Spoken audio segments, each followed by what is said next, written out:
এইবার আপনাদেরকে আমি বলবো কেন এই গৌরচন্দ্রিকাটা এত গুরুত্বপূর্ণ। এই পদটি যিনি লিখেছিলেন তিনি হচ্ছেন ভক্ত রঘুনন্দনের বংশধর জগদানন্দ ঠাকুর। জগদানন্দ পণ্ডিত নয়, জগদানন্দ পণ্ডিত হচ্ছেন চৈতন্য মহাপ্রভুর সঙ্গী। জগদানন্দ পণ্ডিত যিনি, তিনি মহাপ্রভুর পার্ষদ, চৈতন্যদেবের পার্ষদ। আর এই পদের লেখক যিনি, তিনি হচ্ছেন জগদানন্দ ঠাকুর। তিনি ভক্ত রঘুনন্দনের বংশধর। কোনো একটা সময়ে তিনি শ্রীখণ্ড গ্রাম ত্যাগ করে ওই অজয় নদীর তীরে জোপলাই গ্রামে নিজের শ্রীপাঠ প্রতিষ্ঠা করেছিলেন। তো এই জগদানন্দ ঠাকুর এত সুন্দর কবিতা লিখতেন, সে মানে খুব সুন্দর। ওনার যা পাওয়া যায় রচনা, যেটা ক দিয়ে লিখবেন শুধু ক দিয়েই লিখে যাবেন, যেটা খ দিয়ে লিখবেন শুধু খ দিয়েই লিখে যাবেন, যেটা গ দিয়ে লিখবেন গ দিয়েই লিখে যাবেন, এইরকম পাণ্ডিত্য ছিল ওনার ভেতরে। এই পদটা শুরুতেও তো সেই রকম। দেখুন উদাহরণ, দামিনী দাম ও দমন রুচি দর্শনে দূরে গিয়ে দরপকি দাপ, সবগুলো শব্দ দ দিয়ে শুরু, একে বলে অনুপ্রাস অলঙ্কার। তো এত সুন্দর পাণ্ডিত্য ছিল ওনার, খুব ভালো কবিতা লিখতেন। তো একদিন বৈষ্ণব সমাজ বললেন যে আপনি গাছপালা নিয়ে, লতা পাতা নিয়ে, নদী নিয়ে কবিতা লেখেন, এত সুন্দর, তুলনা হয় না, কিন্তু আপনি ভক্ত রঘুনন্দনের বংশধর। আর রঘুনন্দন হচ্ছেন এমন যিনি চৈতন্য মহাপ্রভুর কোলে উঠে নৃত্য করেছেন। ভক্ত রঘুনন্দন গোপীনাথের সেবা করেছিলেন শ্রীখণ্ড গ্রামে, মানে গোপীনাথকে নাড়ু খাইয়েছিলেন সরাসরি। আর সেই কথা যখন চৈতন্যদেব শুনলেন, ছোট্ট রঘুনন্দনকে কোলে করে তিনি নৃত্য করেছেন পুরীধামে। সকলের গলায় মালা দেবার আগে ওই বাচ্চা ছেলেটার গলায় তিনি মালা দিয়েছিলেন মহাপ্রভু, এত বড় সম্মান। তো সেই বংশে আপনি জন্ম নিয়েছেন, একটু গৌরাঙ্গ নিয়ে ভালো করে কবিতা লিখবেন না, শুধু গাছপালা নদী নালা নিয়ে লিখছেন।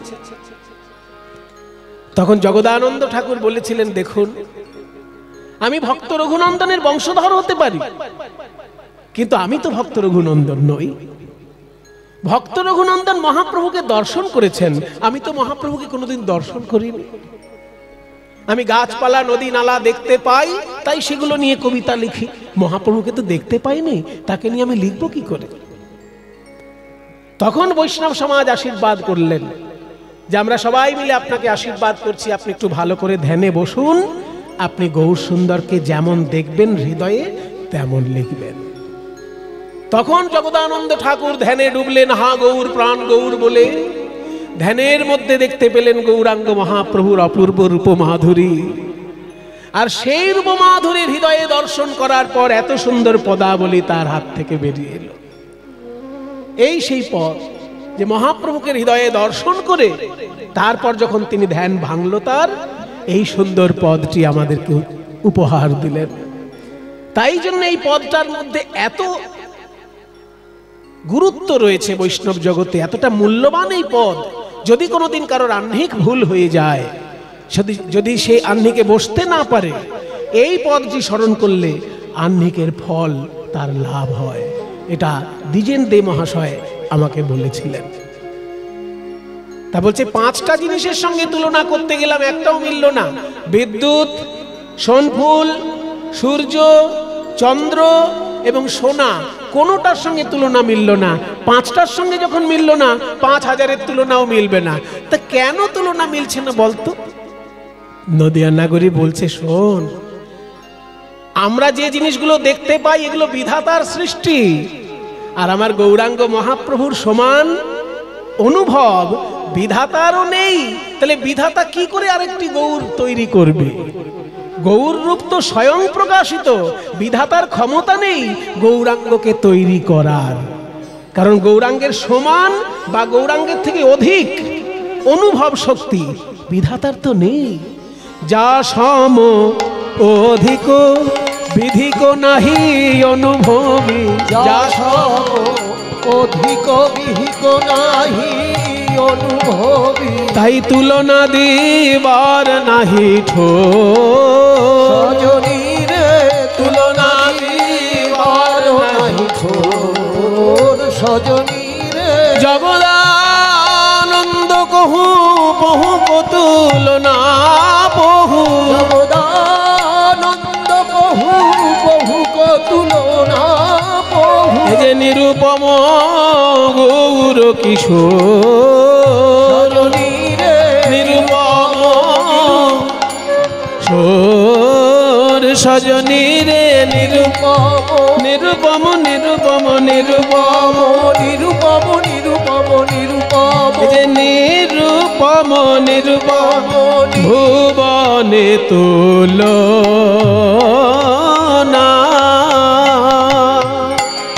তুলনা নাই রে রূপের ভুবনে তুলনা আমার ভুবন মোহন গোরা রূপে কিসে বা তুলনা দিব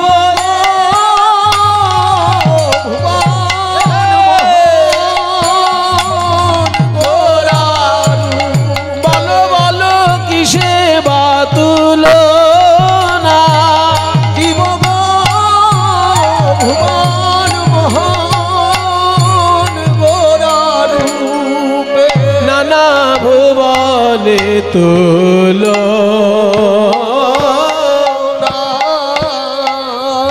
ভুবনে তুলনা নাই নিরুপম গৌর কিশোর রে আমার গৌর কিশোর রে ও নিরুপম গৌর কিশোর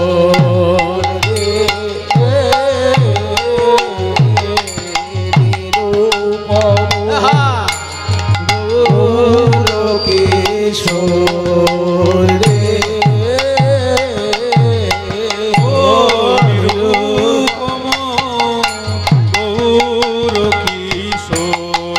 রে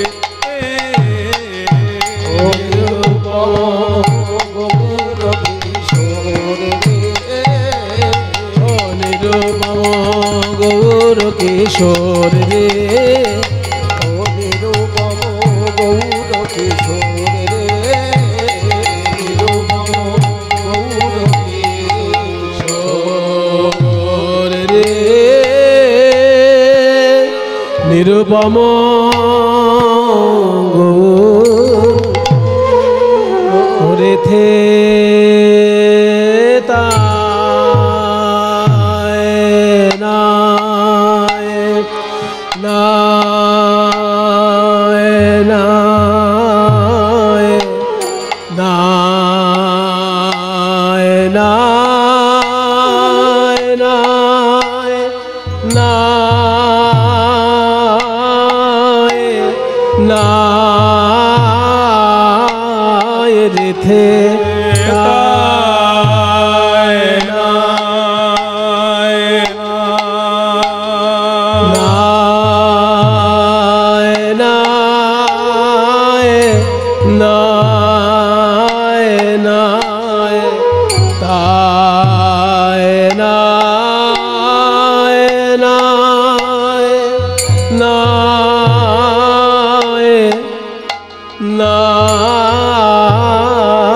रे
রে নাই রিধে রি নাই রিধে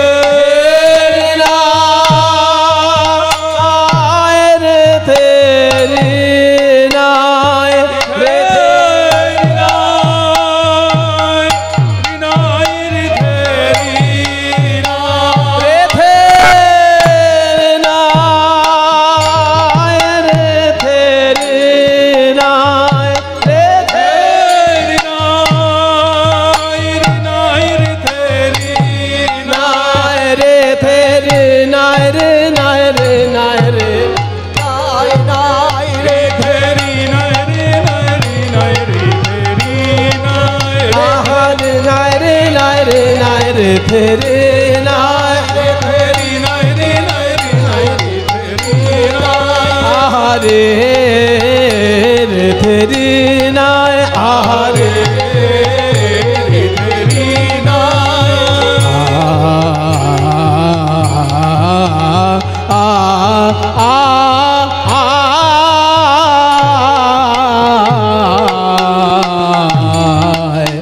রে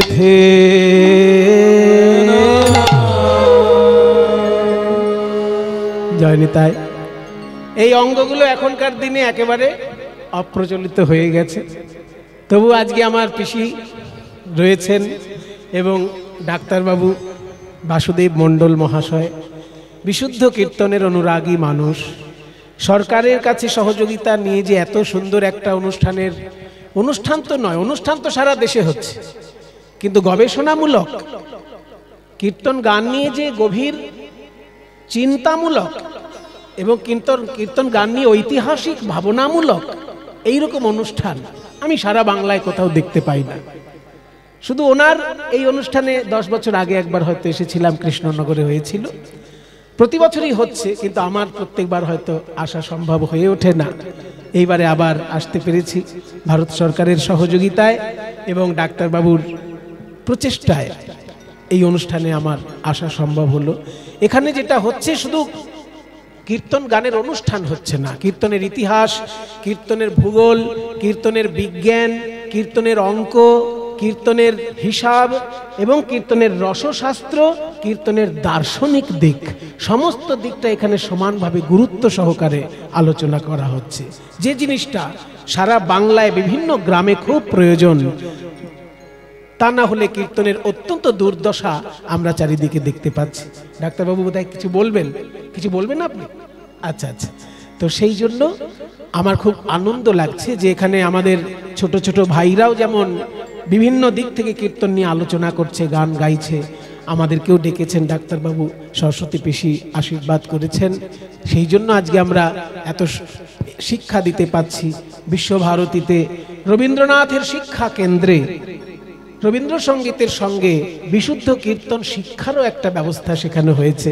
আমার পরম সৌভাগ্য হয়েছে যে সেইখানে রবীন্দ্রনাথের ছত্রছায়ায় কীর্তন গানও আমি ছাত্রদেরকে শেখাতে পাচ্ছি। আপনারা ইউটিউবে দেখবেন এইবারেরই পৌষ মেলায় ছাত্রছাত্রীরা পরিবেশন করেছে কীর্তন গান। তারা যেভাবে শিখেছে, তারা মূলত রবীন্দ্রসঙ্গীতে অনার্সে গান বাজনা শিখছে, রবীন্দ্রসঙ্গীতে এমএতে তারা গান বাজনা শিখছে, কিন্তু তার সঙ্গে তারা কীর্তনটা এত সুন্দর শিখেছে, একদম প্রথাগত কীর্তন গায়কেরই মতন তারা কিন্তু কীর্তন পরিবেশন করছে।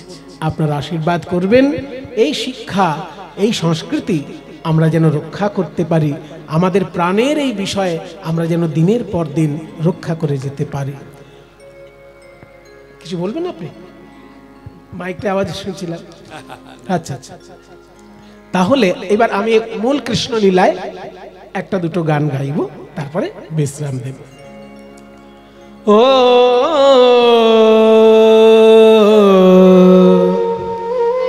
দেখুন, কীর্তন যে শুধু তালের প্রাধান্যতা নয়, এবার দেখব রাগের প্রাধান্য।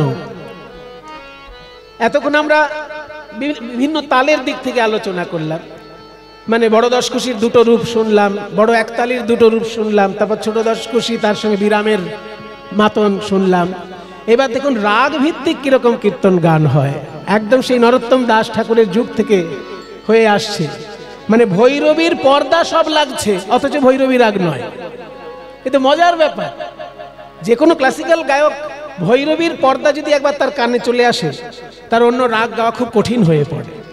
কিন্তু এই গানটায় দেখুন আপনারা, ভৈরবীর সব পর্দা লাগছে, অথচ ভৈরবী রাগ নয়, গৌরী রাগের, রাগটা গৌরী রাগ, কীর্তনাঙ্গীয় চলন, কিন্তু পর্দা সব ভৈরবী। কিরকম ভৈরবীর পর্দা? কি সারে গা মা পা ধা নি সা, সানি কোমল নি কোমল ধা, পা মা কোমল গা কোমল রে সা,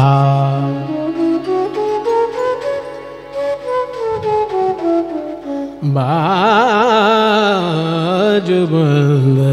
খুলে খুলে যায়, এই হলেই ভৈরবী হয়ে যায়। কিন্তু আশ্চর্য ব্যাপার, সমস্ত পর্দা এইগুলোরই লাগছে, অথচ ভৈরবীর সঙ্গে এর কোনো সম্পর্কই নেই। পুরো আলাদা প্রকৃতির একটি রাগ, রাগের ধরনটা চলনটার উপর নির্ভর করছে। দেখুন ধানি সা মা, এখান থেকে নিতে হবে মা ধানি সা রে নিদা নি সা রে গা রে নি সা নি দা মা দা মা দা নি ধা নি নি সা রে নি সদা মা গা মা গা রে সা। ও আরে কি বা চিক, ধরনেই বোঝা গেল ভৈরবীর সঙ্গে কোনো সম্পর্ক নেই, কিন্তু সব পর্দা ভৈরবীর। এই তালটি তিওর তাল, কিন্তু এটারও মুখে মাতাল। ও আরে কি বা চিক,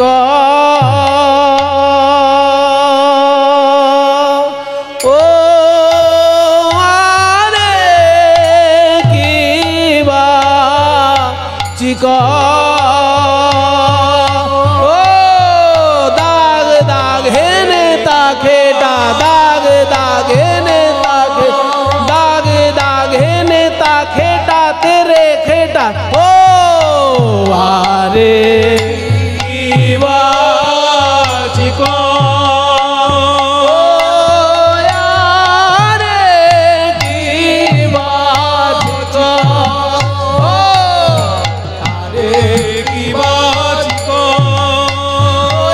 আরে কি বা চিক, তেরে ঘেনে নাগ, তেরে ঘেনে নাগ, তেরে ঘেনে, ও আরে কি বা চিক,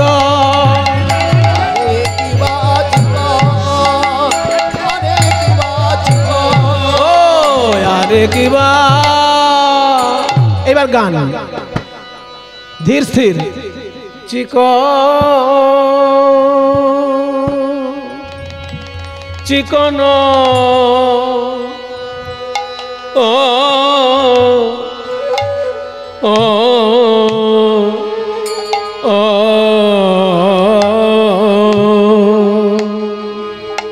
চিকন কালি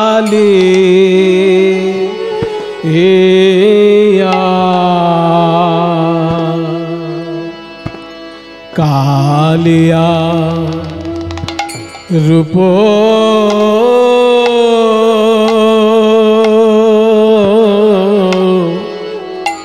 ও আমার মর মেলা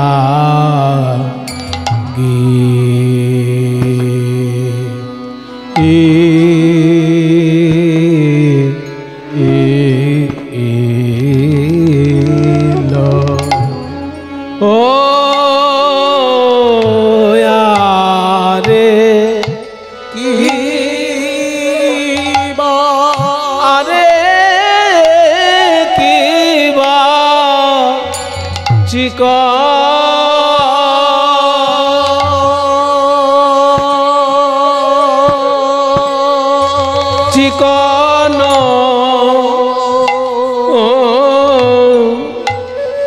ও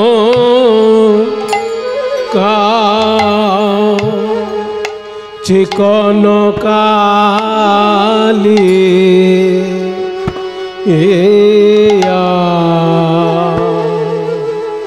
কালিয়া হরি বল রূপ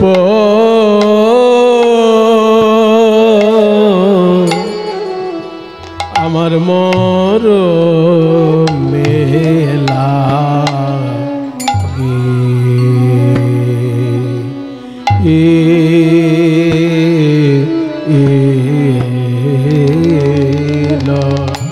ও আরে কিবা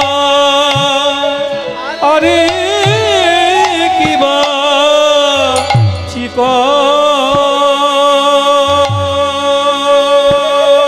সখিরে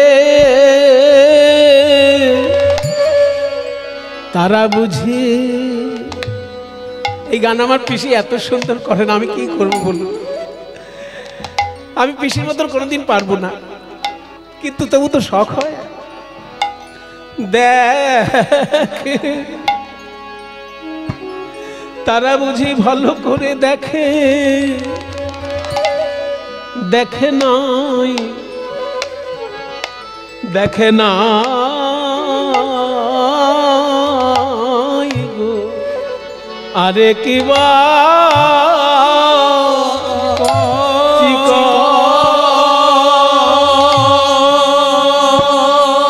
সখিরে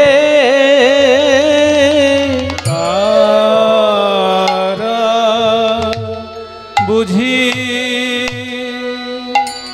হরি বল তারা বুঝি ভালো করে দেখে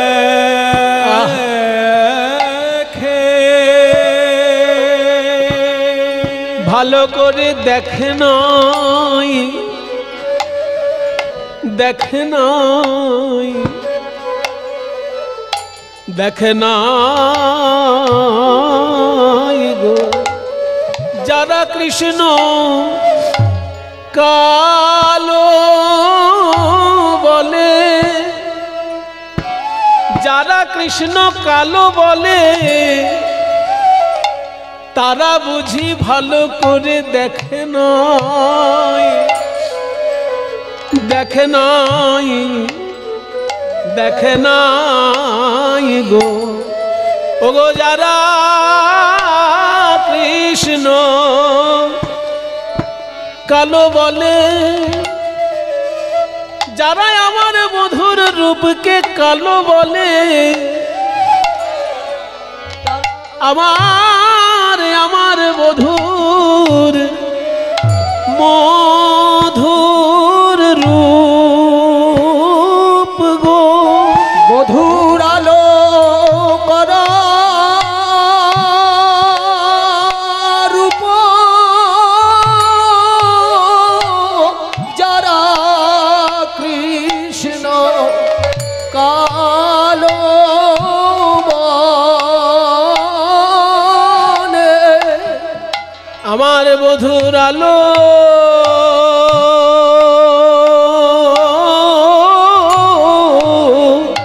আলো করা আমার মধুর আলো করা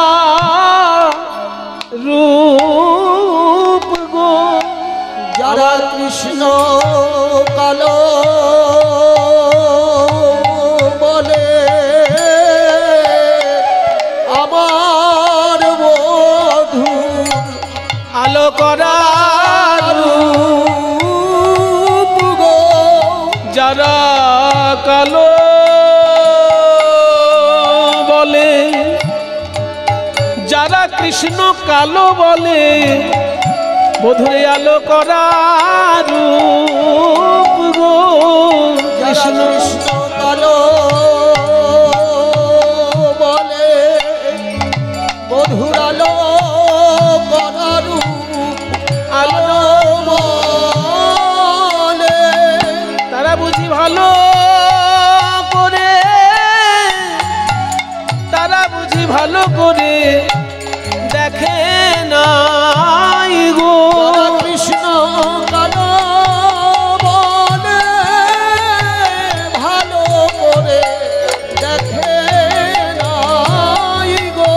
যারা কালো বলে আমার বধুর আলো করা রূপ, যারা কালো বলে বধুর আলো করা রূপ গো, যারা কালো বলে বধুর আলো করা রূপ, যারা কালো বলে বধুর আলো করা রূপ গো, যারা কালো বলে গৌর হরিব, করা রূপ গো, যারা কালো বলে বধুর আলো করা রূপ গো। সখী তারা বুঝি ভালো করে দেখে, তারা বুঝি ভালো করে দেখে নাই, দেখে নাই গো। আরে কিবা চিক, পুরো গানটা ঘুরুক।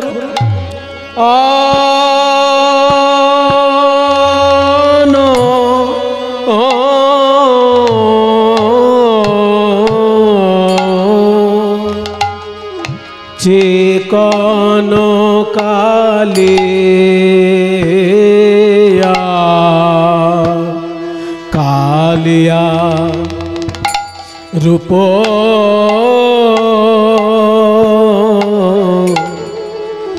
আমার মরমে লাগি,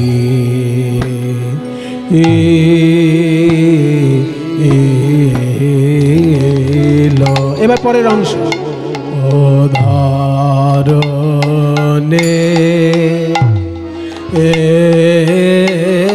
না যায়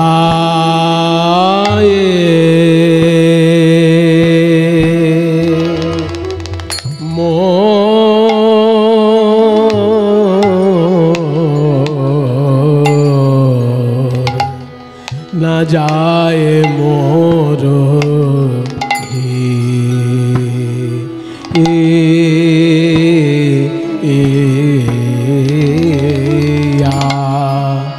ও ধরনে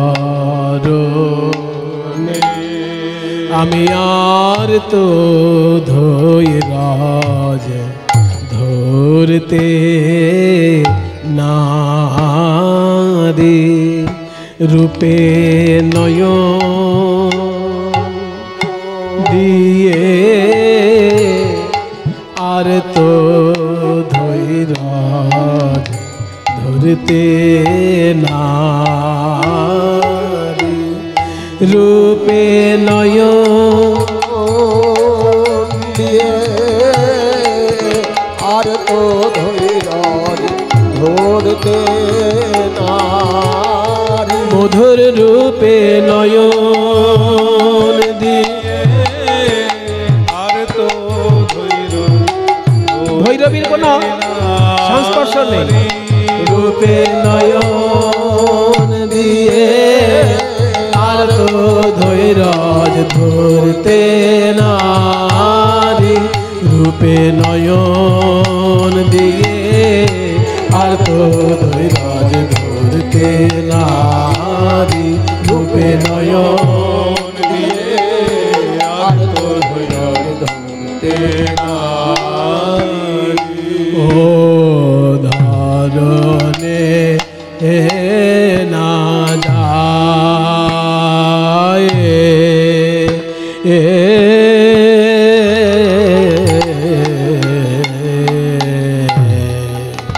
না যায় মোর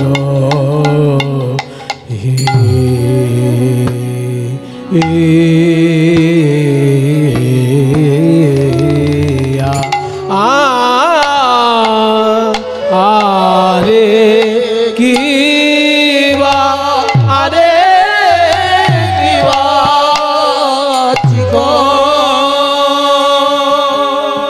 কি আশ্চর্য একটা সুর। প্রত্যেকটি পর্দা লাগছে ভৈরবীর, অথচ ভৈরবীর সঙ্গে এর কোনো সংস্পর্শই নেই। যখন সুরটা প্রকাশ পাচ্ছে, বিশুদ্ধ কীর্তনের একটা আলাদা রূপ প্রকাশ পাচ্ছে, যার সঙ্গে ভৈরবীর যেন কোনো রকমের মিলই নেই। এটাই কীর্তন গানের নিজস্বতার একটা বৈশিষ্ট্য, যেটা কীর্তনাঙ্গ গৌরী রাগ, সব পর্দা ভৈরবীর, অথচ ভৈরবীর কিচ্ছু খুঁজে পাওয়া যাবে না এর মধ্যে।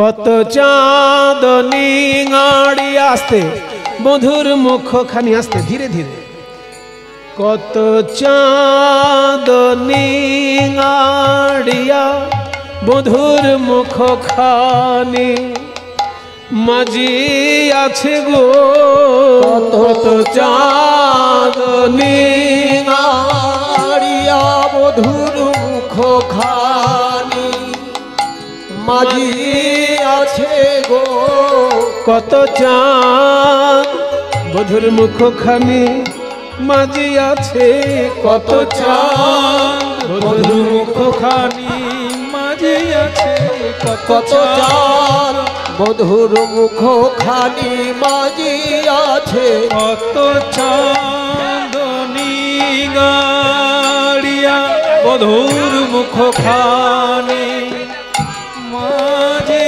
আছে গো, কত চাঁদ মধুর মুখখানি মাঝি আছে, কত চাঁদ মধুর মুখ কোটি চাঁদের সুধা নিঙাড়িয়া মধুর মুখ, কোটি চাঁদের সুধা নিঙাড়িয়া মধুর মুখখানি চাঁদের সুধা নিঙাড়িয়া মধুর মুখখানি মাঝি আছে, কত চাঁদনি গাড়িয়া মধুর মুখখানি মাঝে আছে গো, না জানি তায়ে কত সুধা দিয়া,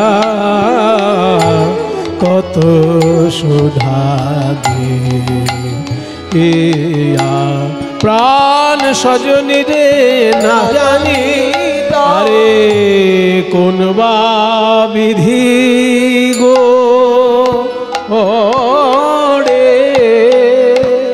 একই রাগ বজায় রেখে গড়েছিল গো, না জানি সখিরে কোন বা বিধি গো রে, ওগো নিরজনে বসে বসে কোন বা বিধি গো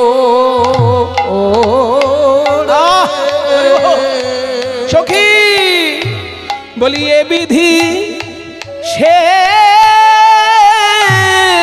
বিধি নয় গো, কোন বা বিধি গো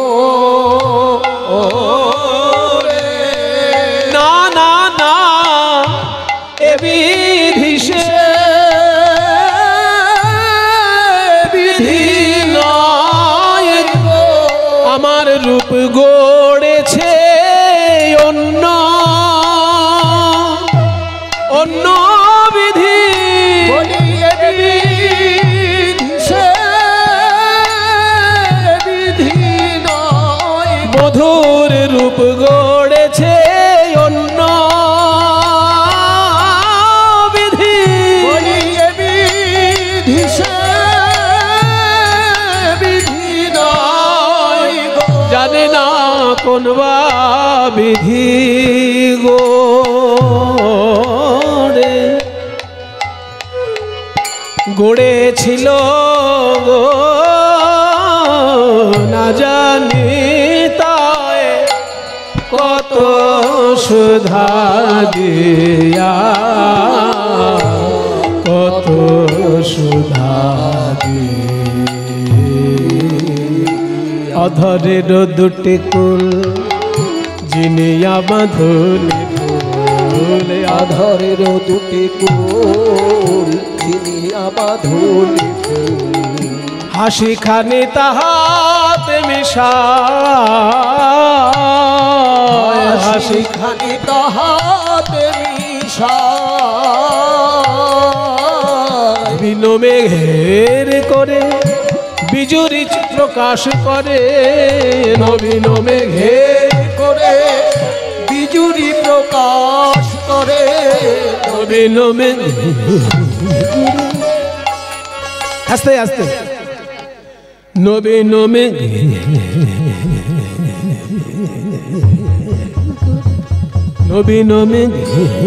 করে বিজুরি প্রকাশ করে নবীন মেঘের করে বিজুরি প্রকাশ করে। ধ্রুপদ না শিখলে এই জায়গাটা আসবে না। স্বামী বিবেকানন্দ বলেছিলেন মহাপুরুষদের কথা সবসময় শুনতে হয়। স্বামী বিবেকানন্দ বলেছিলেন যে ধ্রুপদ গানের মধ্যে রয়েছে সঙ্গীতের বিজ্ঞান, আর কীর্তনে রয়েছে সঙ্গীতের ভাব। যদি ধ্রুপদ আর কীর্তন দুটোকেও সমানভাবে শিখতে পারে, তার ভিতরে বিজ্ঞান আর ভাব দুটোর মিশ্রণ ঘটে। ওই জন্য সঙ্গীতের বিজ্ঞান অংশটা কিন্তু ধ্রুপদ গানে আছে। আর গরানহাটি কীর্তনের সঙ্গে ধ্রুপদ গানের একটা গভীর সম্পর্ক আছে। কারণ ধ্রুপদ গানে যেমন 4 আবর্তন ধরে গান হয়, ধ্রুপদ গানের যে রূপ যদি কেউ জানেন দেখবেন 2 আবর্তন বা 4 আবর্তনের গানের রূপ হয়, তেমনি কীর্তন গানেও এক একটা তাল 3 আবর্তন বা 4 আবর্তন বা 6 আবর্তনের রূপ আছে। ওই জন্য ধ্রুপদের সঙ্গে খুব গভীর মিল কীর্তনের। এই যে গমকের কাজ, এটা ধ্রুপদের শিক্ষা থাকলে তবে পরিষ্কার হবে। নবীন মেঘের করে নবীন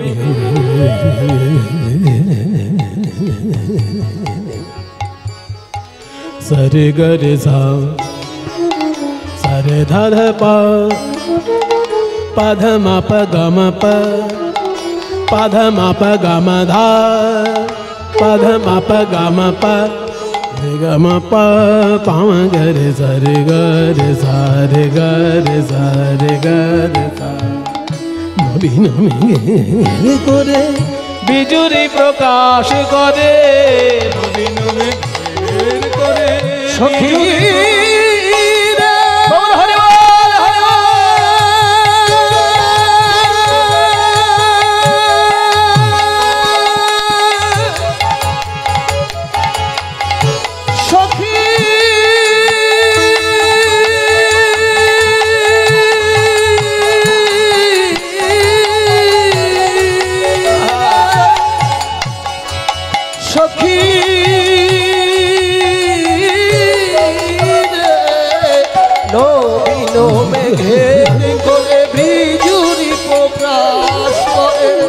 শ্রীকৃষ্ণের একটুখানি হাসি যখন ঝলক দেয়, খেয়াল করুন বাবা, এই যে মুখমণ্ডল আর মুখটার হাসি কিরকম।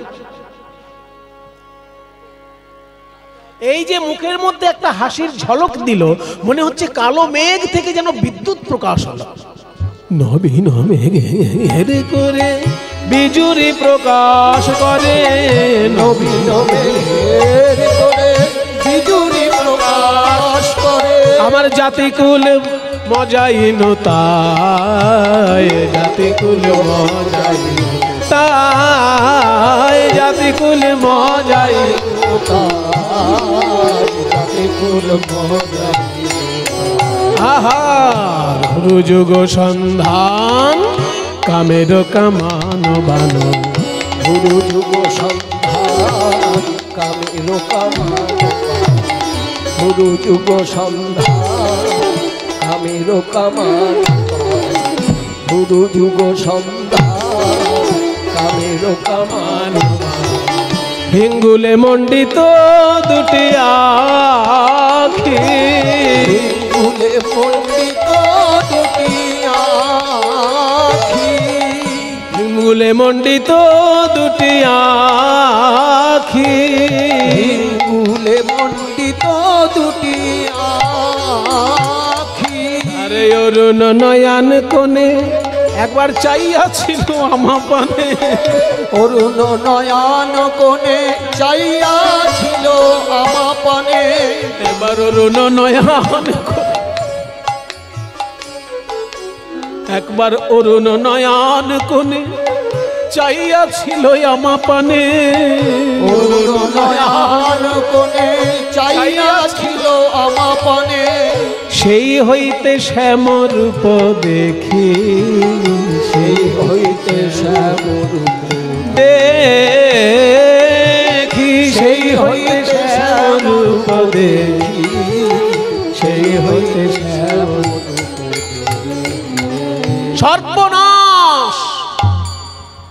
তোর তো সর্বনাশ ঘটে গেছে রাই। কোন সেই কুক্ষণ যখন থেকে তোর এই সর্বনাশ ঘটেছে? কুক্ষণ তোদের কাছে কুক্ষণ হতে পারে, আমার কাছে সব থেকে বড় শুভক্ষণ। যমুনার ঘাট হইতে উঠিয়া আসিতে পথে, যমুনার ঘাট হইতে উঠিয়া আসিতে পথে, সখী রে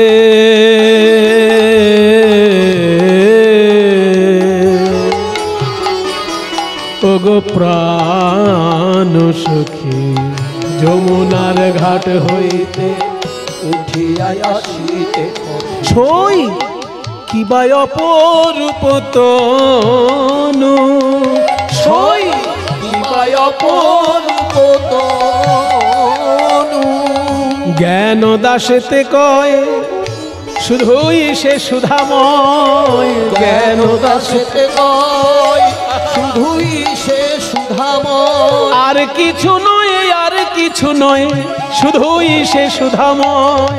জ্ঞান দাসেতে কয় আর কিছু নয়, আর কিছু নয়, শুধুই সে সুধাময়, আর কিছু নয়, আর কিছু নয়, শুধুই সে সুধাময়, আর কিছু নয়, আর কিছু নয়, শুধুই সে সুধাময়, শুধুই সে সুধাময়। আসতে বাবা, দেখবেন সন্দেশ দিয়ে পুতুল বানানো হয়। ওই যে বিয়ে বাড়িতে যখন তত্ত্ব পাঠায় না, বিয়ে বাড়িতে তত্ত্ব পাঠায়, সাজিয়ে সাজিয়ে তত্ত্ব পাঠায়, তার মধ্যে সন্দেশের পুতুল বানানো হয়। তো সন্দেশের যখন পুতুল বানানো হয়, তার হাতটাও সন্দেশ, পাটাও সন্দেশ, মুখটাও সন্দেশ, সর্ব অঙ্গ তার সন্দেশ। তেমনি আমার গোবিন্দের শ্রী অঙ্গটা না শুধু অমৃত দিয়ে তৈরি। তার হাত, তার পা, তার মুখমণ্ডল, তার সর্ব অঙ্গ যেন শুধু অমৃত দিয়ে তৈরি।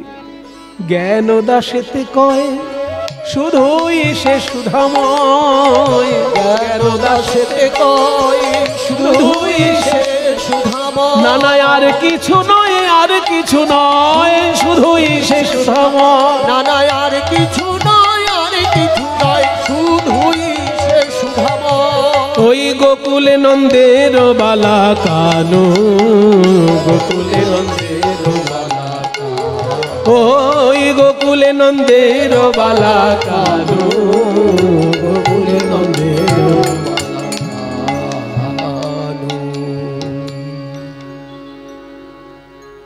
আগের গানটা যেমন তাল প্রধান ছিল, এই গানটায় তাল থাকলেও রাগ প্রধান। আমাদের বাংলার শাস্ত্রীয় সঙ্গীত বলে যদি কিছু থাকে সেটাই কীর্তন গান। এটা আমি জোর গলায় বলতে পারি, যদি কারোর খারাপ লাগে আমার করার কিছু নেই। কেউ যদি খুব ভালো খেয়াল গাইতে পারে, অনেক প্র্যাকটিস করেছে, গলায় নানা রকম কাজ দেখাচ্ছে, খুব ভালো, কিন্তু সে বাংলার শাস্ত্রীয় সঙ্গীত গাইছে কি? খেয়াল গান আপনি যত সুন্দরই গান, আপনি হয়তো লক্ষ লক্ষ টাকা ইনকাম করতে পারেন, সারা পৃথিবীতে নাম করতে পারেন, বাঙালি হয়ে খেয়াল গানে আপনার খুব ভালো নাম হতে পারে, কিন্তু আপনি নিজেকে প্রশ্ন করুন, আপনি বাংলার শাস্ত্রীয় সঙ্গীত গাইলেন কি? আপনি যতই ভালো খেয়াল গান করুন, আপনি কিন্তু বাংলার শাস্ত্রীয় সঙ্গীত গাইলেন না। খেয়াল বাংলায় উৎপন্ন হয়নি, খেয়াল অন্য কোথাও উৎপন্ন হয়েছে। বাংলায় তার বিকাশ হতে পারে, বাংলায় তার ঘরানা তৈরি হতে পারে, কিন্তু বাংলায় তার উৎপত্তি স্থান নয়। ঠিক তেমনি ধ্রুপদ খুব উচ্চ মানের সঙ্গীত হতে পারে, কিন্তু বাংলা তার উৎপত্তি স্থান নয়। বাংলার বিষ্ণুপুর একটা ঘরানা হতে পারে ধ্রুপদের, কিন্তু ধ্রুপদের উৎপত্তি স্থান বাংলা নয়। কিন্তু কীর্তন গানে যে রাগের উল্লেখ, কীর্তন গানে যে তালের উল্লেখ, বিশেষ করে বিলম্বিত তালে যখন কোনো গান গাওয়া হয় তাকে শাস্ত্রীয় সঙ্গীত বলতেই হবে। বিলম্বিত তাল সঠিক শিক্ষা ছাড়া গাওয়া যেতে পারেই না।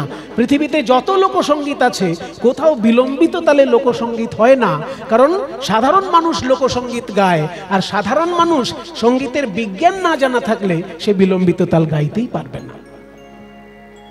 তাই কীর্তনে যেহেতু বিলম্বিত তাল আছে, কীর্তনে যেহেতু রাগের প্রয়োগ আছে, কীর্তনের কাঠামো যেহেতু বাংলার নিজস্ব কাঠামো, তাই বাংলায় যদি কোনো শাস্ত্রীয় সঙ্গীত থাকে সেটা একমাত্র কীর্তন গান।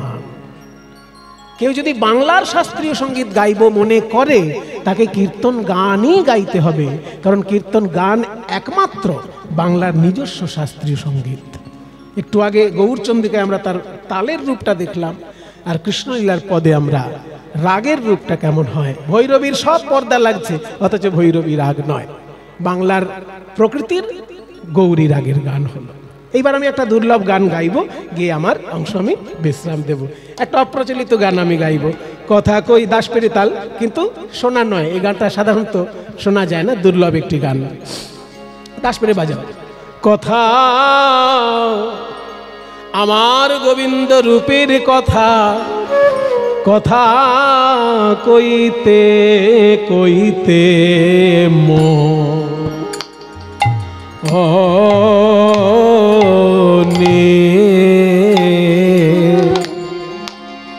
মনে হলো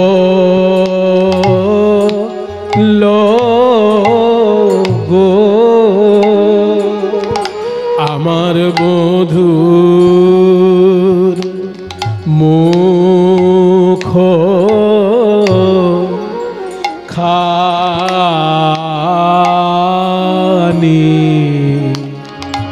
যেন পূর্ণিমার শশী শশীরে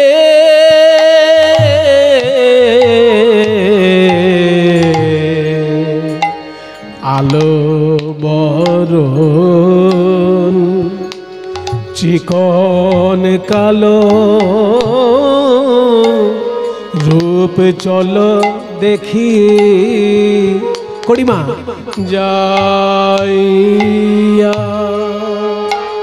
আলো বরণ চিকন কালো রূপ চলো দেখি যাইয়া রূপ চলো দেখি যাইয়া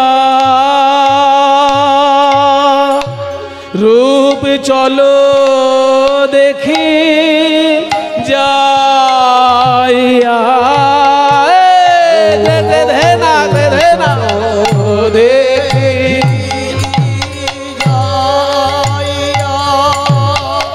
ওই রূপার দেখা দেখা হয় কি না হয়, চলো দেখি যাইয়া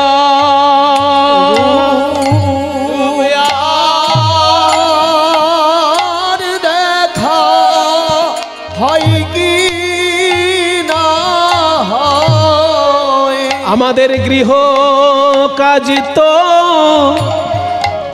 সদাই আছে, ওই রূপে আর দেখা হইবা না হয়। আমাদের গৃহ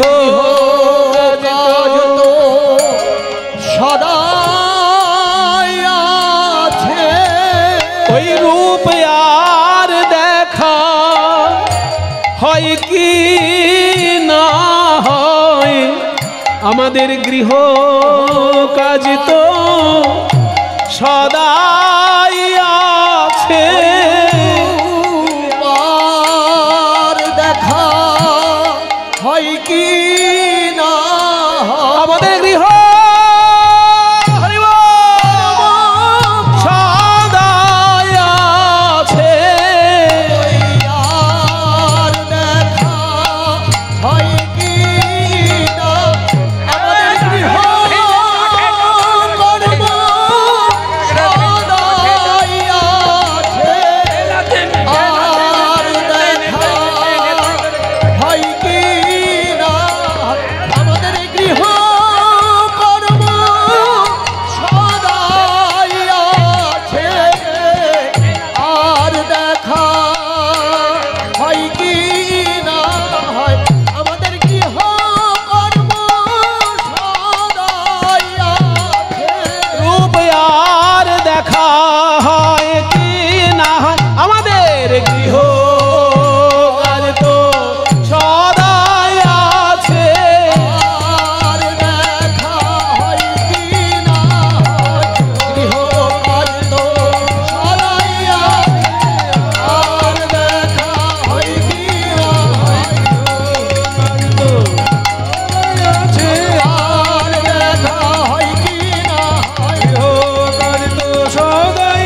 এবার চলো দেখি যাইয়া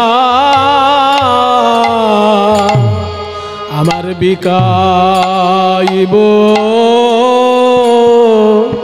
তনু মন ওই চাঁদ মুখ চাইয়া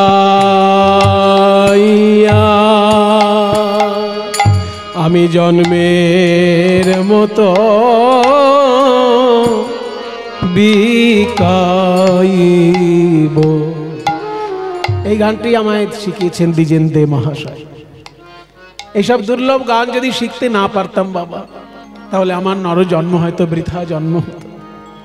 আপনাদের আশীর্বাদে এই গানগুলো শিখতে পেরেছিলাম বলে আমার মাঝে মাঝে খুব মনে হয় যে আবার যদি কখনো মনুষ্যকুলে জন্ম দাও ভগবান, জানি না এমন কোনো পুণ্য করেছি কিনা আবার মনুষ্যকুলে জন্ম পাবো কিনা, কিন্তু আবার যদি জন্ম পাই, যেসব গুরু পেয়েছি যেন সেই গুরুদের দেখা পাই।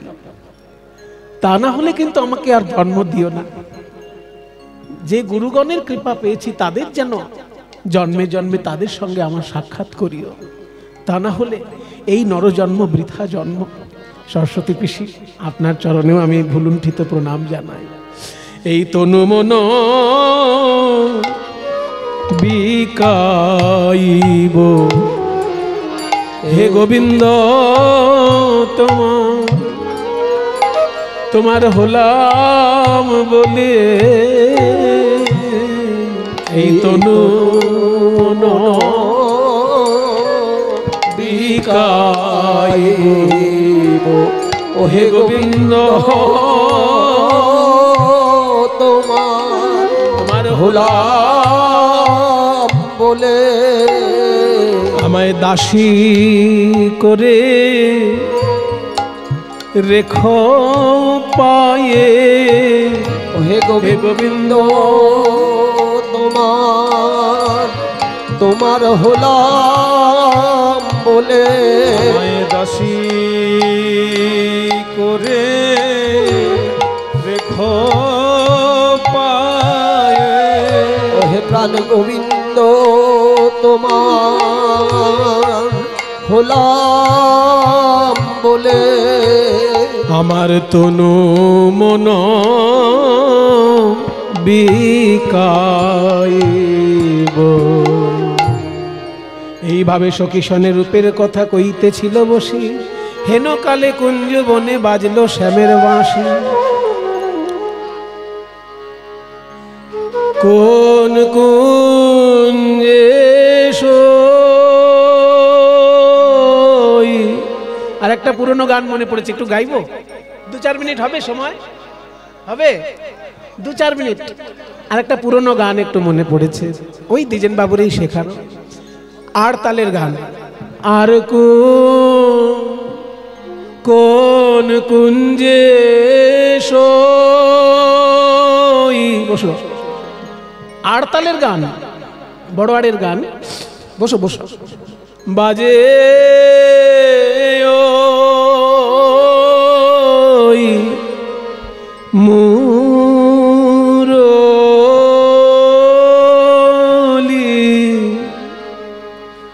ওগো তোরা ভালো করে সই।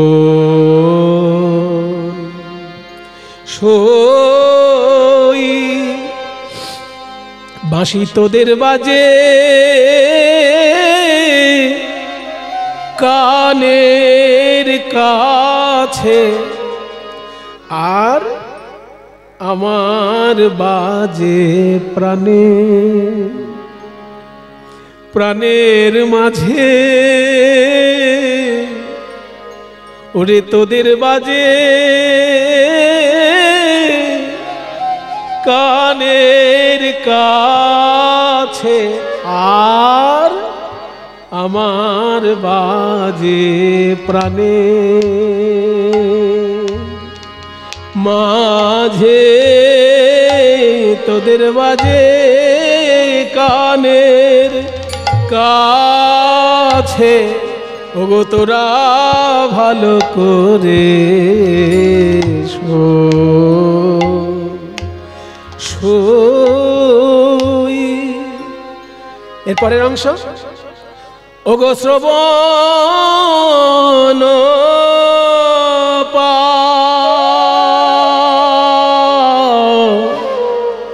পাতিয়া শোন, বাজে শ্যামের মুরলি।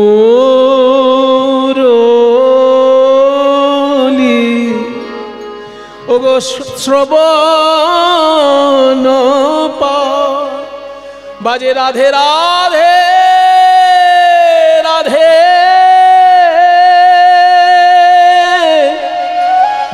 রাধে বলে রে ওগো শ্রবণ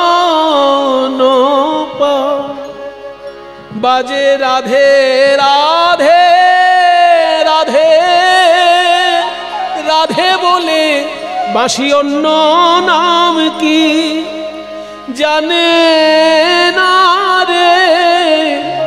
রাধে রাধে রাধে বলে রে তোরা শ্রবণ পাতিয়া শোন, বাজে শ্যামের মুরলি। জয় নিতাই। আমি এখানেই রাখছি আমার অনুষ্ঠান।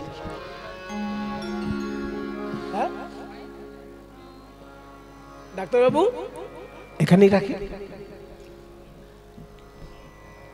মিলনের দু একটা লাইন বলে দিই। সখী সনে রূপের কথা কইতেছিল বসি, হেন কালে কুঞ্জ মাঝে বাজলো শ্যামের বাঁশি। বলে আর না বাজিও বাঁশি করি অহংকার, সর্পদংশিল যেন হৃদয়ে আমার। এইভাবে রাধারানী আবেশে সখীর অঙ্গে অঙ্গ হেলাইয়া বৃন্দাবনে প্রবেশিল শ্যাম জয় দিয়া। দোহা করে মিলল, দোহা করে মিলল, রসের মঞ্জরি জ্ঞান করে মিলল, রসের মঞ্জরি জ্ঞান দাসে মাগে রাঙা চরণ মাধুরী। জ্ঞান দাসে মাগে রাঙা চরণ মাধুরী। আমার রাধা শ্যামের মিলন হলো, রাধা শ্যামের মিলন হলো। এবার বদন ভরে হরি বলো, প্রেমানন্দে বাহু তুলে বদন